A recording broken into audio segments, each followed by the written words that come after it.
Fenomena warga negara Indonesia yang bergabung dengan militer Amerika Serikat kembali menjadi sorotan publik. Kasus terbaru adalah Keisha Shiva, warga negara Indonesia yang diketahui menjadi prajurit tentara Amerika Serikat, menyusul sejumlah kasus serupa sebelumnya. Hal ini pun memicu perhatian pemerintah dan DPR karena menyangkut aspek hukum kewarganegaraan dan keamanan negara.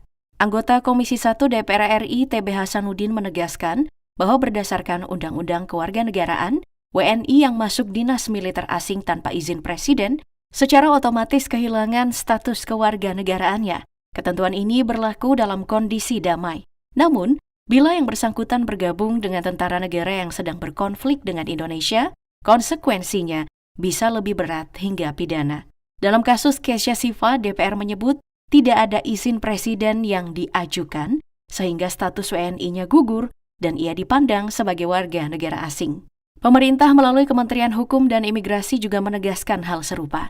Status Keisha masih akan diverifikasi, namun jika terbukti menjadi tentara Amerika Serikat, dokumen keimigrasiannya sebagai WNI, termasuk paspor Indonesia, akan dicabut. Diketahui, Keisha sebelumnya telah memiliki green card dan tinggal serta bekerja secara legal di Amerika Serikat. Di sisi lain, TB Hasanuddin menekankan pentingnya sosialisasi dan edukasi hukum kewarganegaraan, khususnya kepada WNI di luar negeri dan generasi muda. Menurutnya, banyak WNI yang tergiur alasan ekonomi atau karir tanpa memahami konsekuensi hukum yang serius, yaitu kehilangan hak sebagai warga negara Indonesia. Selain Keisha, publik juga menyoroti sejumlah figur keturunan Indonesia yang berkarir di militer Amerika Serikat, mulai dari perwira menengah, prajurit angkatan laut, hingga pasukan elit. Sebagian dari mereka telah lama menjadi warga negara Amerika Serikat atau kehilangan kewarganegaraan Indonesia sesuai aturan hukum. Kisah-kisah ini kerap dipandang sebagai prestasi individu, namun secara hukum tetap terpisah dari status kewarganegaraan Indonesia. Kesimpulannya, pemerintah dan DPR sepakat bahwa aturan sudah jelas. WNI dilarang bergabung dengan militer asing tanpa izin presiden. Tantangan ke depan bukan pada penegakan hukum semata, tetapi pada pencegahan melalui edukasi agar masyarakat memahami resiko hukum sebelum mengambil keputusan besar terkait kewarganegaraan dan pengabdian militer di negara lain.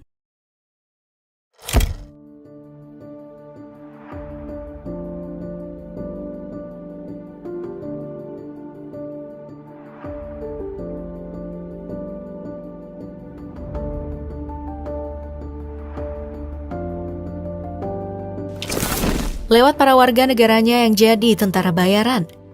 Siapa mereka? Kenapa mereka rela mempertaruhkan nyawa di negeri orang? Dan bagaimana negara menyikapi fenomena gelap ini? Kita akan bongkar semuanya di video yang mungkin bisa mengubah pandanganmu tentang perang, nasionalisme, dan uang.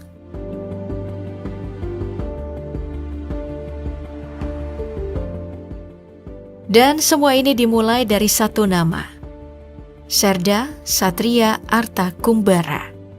Dulu, ia adalah prajurit aktif TNI bertugas di Inspektorat Korps Marinir di Cilandak, Jakarta Selatan.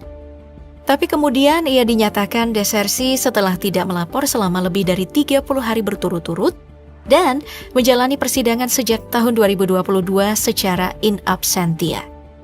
Tidak pernah hadir dalam persidangan, pengadilan pun memutuskan hukuman 1 tahun penjara bagi Serda Satria disertai pemecatan dari TNI Angkatan Laut. Dan ini sudah berkekuatan hukum tepat sejak April 2023. Lalu tanpa izin negara, tanpa restu militer, bahkan lewat jalur yang tidak resmi alias ilegal, Satria melangkah ke medan perang Eropa Timur sebagai tentara asing. Bukan untuk bertahan hidup, tapi untuk bertarung sebagai bagian dari pasukan Rusia melawan Ukraina. Langkahnya ini tentu mengejutkan publik, mengguncang institusi TNI, dan menimbulkan satu pertanyaan besar. Apa yang membuat seorang prajurit Indonesia berani mengangkat senjata di perang milik orang lain? Jawabannya membawa kita ke dalam lorong gelap tentang ideologi, petualangan, dan janji kompensasi besar. Iya, upah menggiurkan sebagai tentara bayaran. Anggaplah, Serda Satria adalah sukarelawan yang direkrut lewat Kementerian Pertahanan Rusia. Gajinya fantastis, sekitar 158.000 rubel atau 31 juta rupiah per bulan. Belum lagi bonus yang dijanjikan bisa mencapai 315 juta rupiah. Tapi di luar kompensasi besar ini, satu yang pasti. Keputusan Serda Satria bergabung dengan tentara Rusia membuatnya dipecat dengan tidak hormat dari TNI dan status kewarganegaraannya dicabut. Tapi tunggu dulu, Satria bukan satu-satunya. Masih ada lagi. Siapa mereka? Dan apakah kita sedang menghadapi gelombang baru tentara bayaran asal Indonesia? Agak lain memang negara Konoha yang sibuk maling duit rakyat dilindungin. Gue begini karena sadar diri bukan circle-nya Reja Arab. Jadi ya nyari duit untuk keluarga seperti ini, Cok. Di tengah kebingungan ini, satu nama sempat mencuat di berbagai kanal berita dan media sosial. Gerald Sukarmin Trunokarso. Gayanya militan. Nama belakangnya pun terdengar sangat Indonesia. Dan banyak yang mengira inilah salah satu dari 10 warga Indonesia yang diklaim Rusia sebagai tentara bayaran. Tapi faktanya Gerald bukan warga Indonesia. Ia adalah warga negara Belanda, keturunan Indonesia. Tidak punya paspor Indonesia, dan tidak bisa disebut mewakili Indonesia dalam konflik ini. Lalu kalau Gerald bukan Indonesia, siapa sebenarnya 10 orang Indonesia yang diklaim Rusia itu?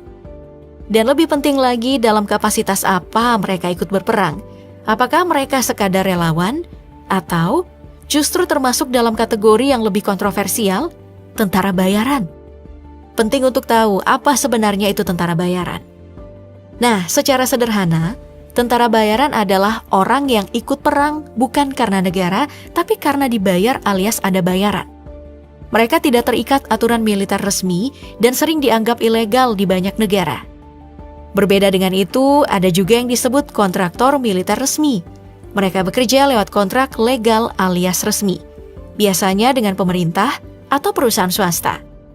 Meski status hukumnya diakui, aktivitas mereka tetap beroperasi di zona abu-abu hukum internasional.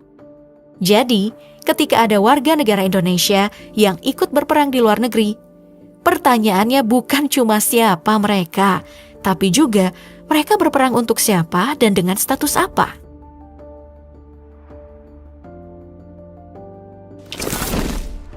Cerita Satria Arta Kumbara mungkin terdengar seperti kasus tunggal, tapi kalau kita telusuri, tahun lalu ada klaim besar dari Moskow. Pernyataan itu datang langsung dari Kementerian Pertahanan Rusia. Mereka merilis daftar panjang berisi ribuan nama foreign fighters, orang-orang dari berbagai negara yang disebut bergabung bersama militer Ukraina. Dan kalian tahu, di sana tercantum 10 nama warga negara Indonesia. Mereka ini bukan sekadar relawan. Rusia menyebut mereka dengan istilah keras tentara bayaran. Siapa mereka? Dari mana asal mereka? Apa mereka ini benar-benar ikut berperang atau ini hanya bagian dari perang propaganda? Oke, pemerintah Indonesia memang menyebut kalau itu hoax. Tapi yang harus kalian tahu, di era perang informasi, kebenaran itu tidak selalu jelas. Tapi yang pasti, isu ini bukan lagi satu orang, bahkan lebih. Karena ada lagi isu kalau ada sekitar 20-35 orang Indonesia jadi sukarelawan di perang Ukraina. Dan gajinya fantastis, sampai 3.500 US dollar atau 57 juta rupiah dengan kontrak hanya 6 bulan. Kasus-kasus ini kemudian membawa kita ke pertanyaan yang lebih dalam. Apakah Indonesia sedang kecolongan? Atau memang ada jaringan lebih besar yang merekrut warga Indonesia secara diam-diam untuk ikut perang di luar negeri? Tapi Suriah bukan satu-satunya medan perang yang melibatkan warga negara Indonesia atau WNI. Di Filipina Selatan, tepatnya di wilayah konflik seperti Mindanao dan Marawi, sejumlah warga negara Indonesia terlibat langsung dalam aksi teror, termasuk pemboman dan penyerangan bersenjata, bahkan menjadi pelatih bom bagi kelompok Abu Sayyaf dan Maute Group, kelompok yang telah menyatakan diri berafiliasi kepada ISIS. Lalu bagaimana mereka bisa masuk ke Filipina? Jalurnya senyap tapi aktif. Warga negara Indonesia diketahui masuk lewat Pulau Sebatik di Kalimantan Utara, menyusup melalui Sabah di Malaysia dan menuju Filipina Selatan. Ada juga yang menyeberang dari Pulau Miangas, wilayah perbatasan paling utara Indonesia. Jalur-jalur ini menjadi koridor migrasi jihad yang nyaris tak terpantau. Dan ini bukan cerita masa lalu. Sebagian dari mereka masih aktif, dan sebagian lainnya tewas dalam baku tembak dengan militer Filipina. Jika di Ukraina mereka disebut tentara bayaran, maka di Suriah kisahnya jauh lebih gelap. Bukan karena uang, tapi karena ideologi.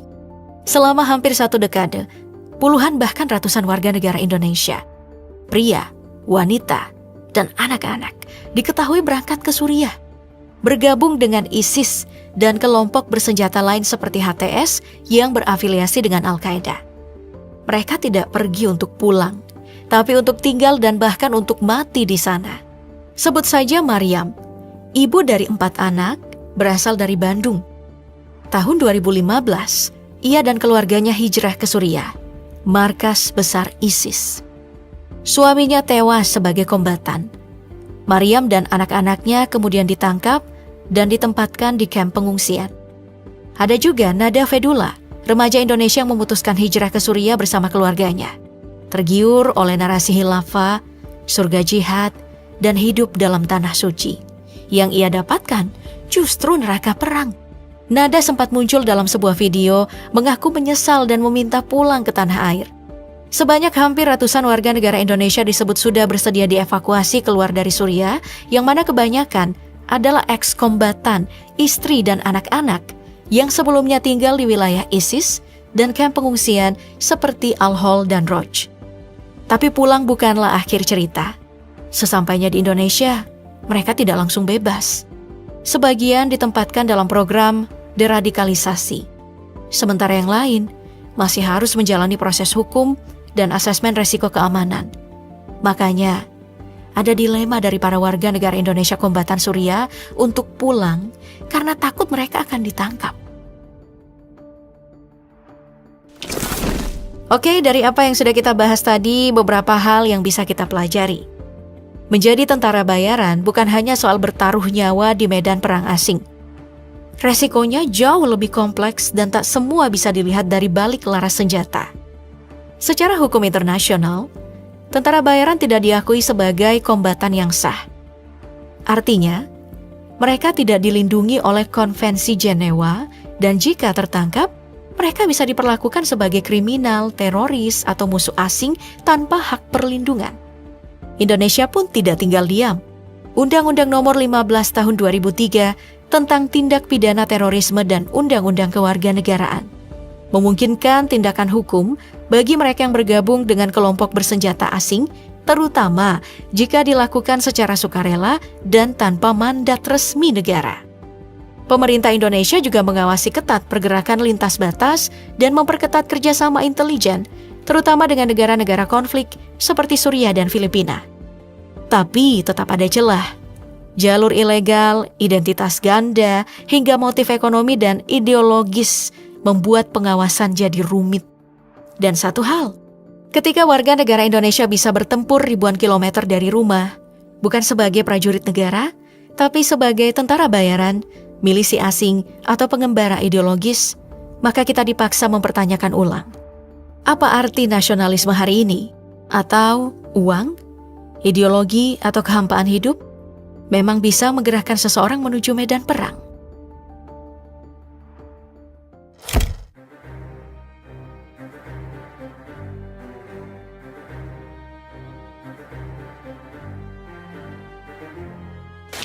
Navy SEAL Team 6 atau secara resmi bernama Special Warfare Development Group atau DEVGRU.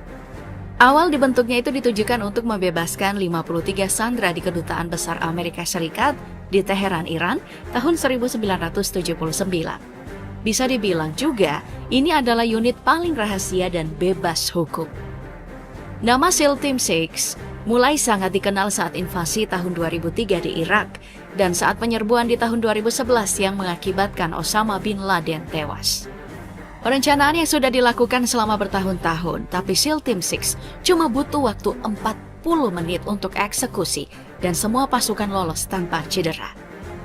Total personilnya itu sekitar 1.787 yang semuanya dipersenjatai dengan persenjataan lengkap dan canggih, seperti senjata jarak pendek, senjata sniper, dan pistol. Salah satu senjata yang digunakan SEAL Team 6 adalah HK MP7A1, senjata yang dipakai dalam penyergapan Osama bin Laden.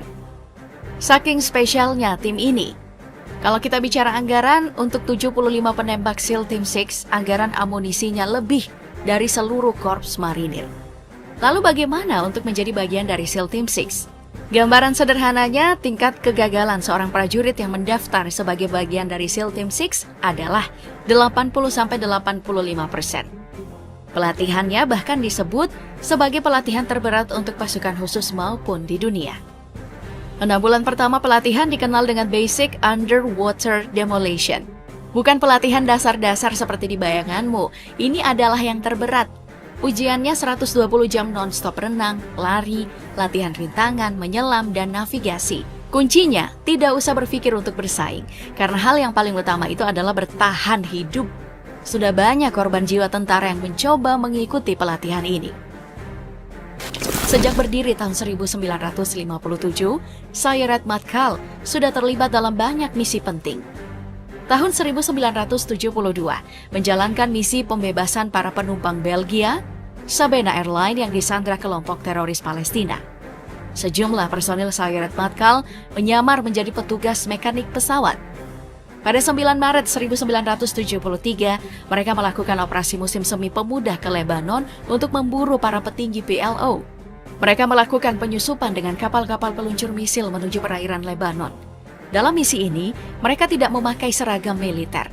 Mereka menyamar sebagai sekumpulan remaja mabuk yang baru saja pulang dari diskotik. Penampilan mereka mampu mengelabui 2 orang polisi Lebanon yang sedang berjaga saat itu. Unit ini memang sangat dirahasiakan dan keberadaannya tidak pernah diakui secara resmi sampai tahun 1980. Sistem perekrutannya sangat ketat, sangat tertutup, dan hanya di lingkaran mereka sendiri. Artinya, proses perekrutan berdasarkan kenalan dan referensi pribadi, tapi tetap melihat kemampuan kandidat. Ini adalah pasukan khusus yang dimiliki oleh militer Denmark. Pasukan ini dikenal dengan The Frogman Corps atau Korps Manusia Katak. Pasukan ini adalah pasukan operasi khusus maritim yang didirikan pada 17 Juni 1957. Tugas utamanya adalah pengintaian, ditambah tugas tambahan untuk menyerang kapal musuh, sabotase, dan tugas anti-terorisme. Frogman Corps sudah terlibat di banyak misi, seperti operasi di Afghanistan, misi kontra pembajakan di Teluk Aden tahun 2010. Tahun 2017, ditugaskan oleh pemerintah Denmark untuk menjalankan operasi ke Suriah. Yang unik, karena dalam menjalankan misinya, mereka selalu menggunakan semacam penutup muka yang terbuat dari jaring kamuflase. Untuk menjadi bagian satuan ini, prosesnya itu sangat panjang. Korps Manusia Katak harus berlatih di stasiun torpedo di Kongres selama kurang lebih 9 bulan. Itu untuk tahap dasar saja. Paling tidak, mereka akan diuji apakah bisa bertahan dari hipotermia di dalam air atau tidak. Dari ratusan pelamar yang akan diangkat sebagai bagian dari pasukan, hanya sekitar lusinan saja setiap tahun atau sekitar 10%. Sebagai pasukan khusus maritim, pasukan Katak dilengkapi dengan Heckler dan Coats P11 yang merupakan pistol bawah air khusus dengan jangkauan tembak sampai 15 meter. Ditambah senjata standar yang sama dengan pasukan khusus Denmark lain, seperti Glock 17, Heckler and Coats MP5, dan senjata lainnya. Saat invasi ke Irak tahun 2003, selain Navy SEAL, pasukan khusus Polandia Jednotka Wojewska Grom juga ambil bagian meski namanya tidak dikenal. Julukannya adalah The Surgeons, yang berarti ahli bedah karena kemampuan medis mereka yang luas. Unit baru ini terbentuk tahun 1990. Kalau kamu pikir kemampuannya biasa-biasa aja, tidak. Tim ini yang paling selalu dipanggil Amerika Serikat jika ada misi yang sangat rahasia. Grom bahkan disejajarkan dengan SEAL. Bicara track record, J.W. Grom adalah pasukan khusus yang punya peran penting. Spesialisasinya memang operasi siluman. Saat operasi gabungan di Irak, GROM berhasil menyita terminal minyak tanpa korban dan berhasil mengamankan sejumlah bahan peledak. Tahun 1994, GROM dikirim ke Haiti bersama dengan Delta Force, Afghanistan. Beberapa laporan menyebut kalau GROM juga hadir di Ukraina yang membuat pasukan Rusia kewalahan. Unit ini punya standar rekrutmen yang tinggi. Calon prajurit GROM harus lulus tes psikologis dan daya tahan menyelam di air membeku. Lalu, sekitar 75% personil akan dilatih sebagai tenaga medis dan paramedis tempur. Peralatan tempur yang dipakai oleh unit ini diantaranya beberapa jenis pistol, seperti Glock 17 dan 70T. Senapan otomatis seperti FB, MSBS buatan dalam negeri, Heckler dan Koch HK416 yang juga dipakai banyak pasukan khusus. Lalu senapan mesin ringan, SIG MPX, bahkan GROM menggunakan senjata antimaterial Javelin dan beberapa rudal dalam operasinya. Tapi soal pasukan khusus, Rusia terbilang sangat superior. Selain Spetsnaz, Rusia juga terkenal dengan pasukan khususnya Alpha Group. Seberapa hebat sih Alpha Group? Nah, penyerangan Istana Tashbek Afghanistan di tahun 1979 di bawah perlindungan hampir 2.000 penjaga. Pasukan Alpha Group cuma butuh 43 menit untuk menghentikan dan menahan ratusan orang penjaga. Tahun 1991, saat KGB melakukan kudeta, unit ini juga sempat diberi tugas mengamankan parlemen di Moskow. Tanggal 23 Oktober 2002, sekitar 40 teroris Chechnya menyandra 916 orang di ruang konser di Moskow. Alpha Group cuma butuh waktu 5 menit untuk melumpuhkan semua teroris dan menyelamatkan sekitar 750 sandera. Semua karena pengalaman pasukan khusus ini yang sudah berdiri sejak tahun 1974. Alpha Group memang sangat diandalkan Rusia dalam hal penanganan teroris, pembebasan sandera, dan fasilitas pemerintah karena dikenal brutal dan tanpa perasaan. Hal ini yang dikritik. Alpha Group disebut berlebihan dan sembrono di sejumlah operasi, tapi sangat efektif kalau tujuannya untuk menghilangkan ancaman. Untuk senjatanya sendiri, semua persenjataan terbaik diberikan dan tentunya tidak terlewatkan dengan senapan serbu AK-47. Unit yang satu ini dalam misinya selalu mengandalkan kerahasiaan, menyerang dalam jumlah kecil dan menyamar, lalu menghilang sebelum musuh sadar.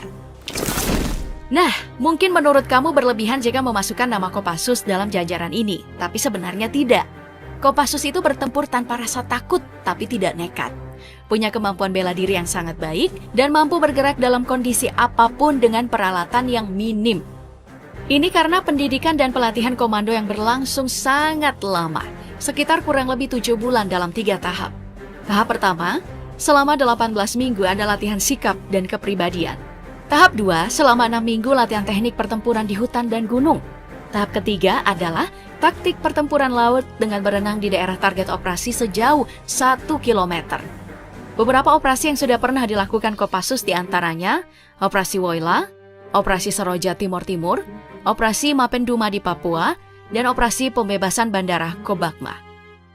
Persoalan senjata, Kopassus menggunakan senapan AK-47, SS-2 V5 buatan Pindad dengan akurasi yang tinggi. Kemudian, MP5 yang juga menembakkan peluru 800 butir per menit untuk pertempuran jarak dekat. Grup 1 Kopassus dengan Sesanti Ekawastu Baladika. Wadah pertama prajurit pilihan.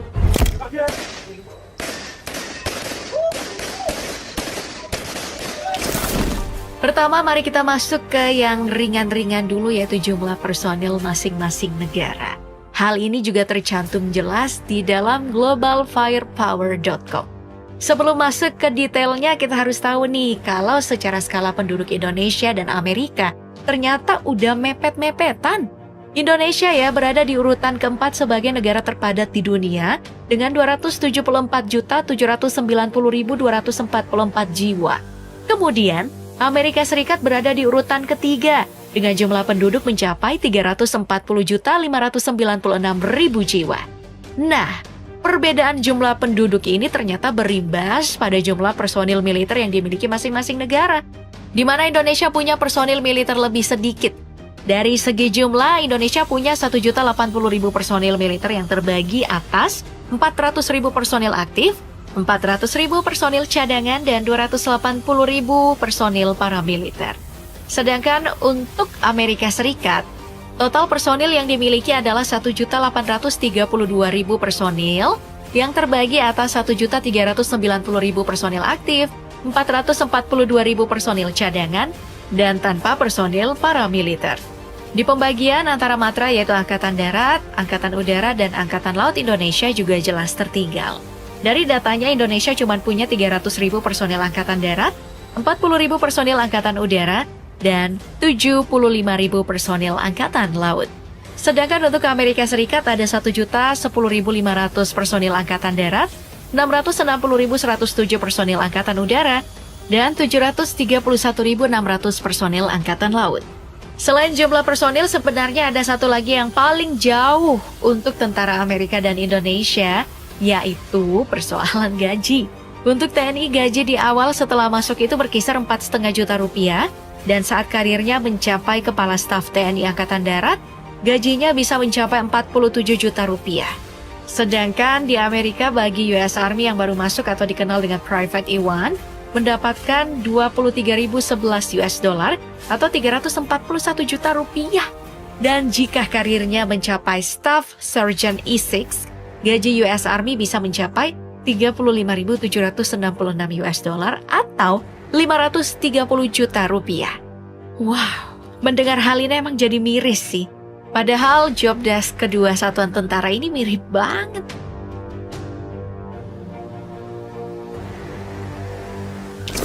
Dari segi jumlah, mari kita membahas hal lainnya yaitu pasukan khusus yang dibentuk kedua negara dan juga senjata yang digunakan. Di Indonesia, kita mengenal beragam pasukan khusus yang aksinya telah terdengar di mana-mana. Beberapa yang paling terkenal itu adalah Komando Pasukan Khusus atau Kopassus, Komando Pasukan Katak atau Kopaska, Detasemen Jala Mangkara atau Denjaka, dan Komando Pasukan Gerak Cepat atau Kopasgat. Kemudian untuk Amerika, negara Paman Sam ini punya pasukan elit yang telah mendunia sejak lama. Mulai dari Delta Force, Navy SEAL, Green Beret, hingga Night Stalker. Dalam menjalankan tugas, kedua belah pihak dipersenjatai sangatlah mumpuni. Ya meskipun ada perbedaan mencolok soal produsen senjata ya. Indonesia masih menggunakan campuran antara senjata yang diproduksi dalam negeri dan diproduksi di luar negeri. Sedangkan Amerika mempersenjatai tentaranya dengan senjata yang dibuat oleh negeri Paman Sam sendiri. Untuk pistol, tentara Indonesia menggunakan G2 dalam negeri dan DWK-5 milik Korea Selatan. Sedangkan Amerika Serikat menggunakan Glock 17. Lalu ada shotgun. Indonesia menggunakan SPAS-12 dari Italia, sedangkan Amerika menggunakan M26 Mass. Kemudian untuk submachine gun, Indonesia menggunakan MP7 milik Jerman dan PM2 buatan dalam negeri. Sedangkan Amerika Serikat menggunakan Sig Sauer MPX. Lalu kita pindah ke assault rifle, Indonesia menggunakan AUG milik Austria dan juga menggunakan SS2 milik sendiri. Sedangkan Amerika menggunakan XM7. Lalu bagaimana dengan sniper? Indonesia ternyata menggunakan AWM yang terkenal dari UK dan juga SPR-3 milik Indonesia. Sedangkan Amerika menggunakan Barrett M82. Nah, yang menarik nih datang dari pelontar granat dan juga senjata anti-tank. Sebab Indonesia dan Amerika menggunakan senjata yang sama yaitu M203 sebagai pelontar granat dan FGM-148 Javelin sebagai anti-tank. Selain senjata, tentara masing-masing juga menguasai berbagai macam seni bela diri untuk menjalankan tugas. Tentara Indonesia setidaknya mendedikasikan diri untuk 5 seni bela diri, mulai dari Yongmudu, Kungfu, Karate, Tarung Derajat, dan pastinya pencaksilat. Sedangkan untuk Amerika, negara ini juga punya 5 seni bela diri untuk US Army, mulai dari Karate, Judo, Jiu-Jitsu, Taekwondo, Wushu, hingga Boxing.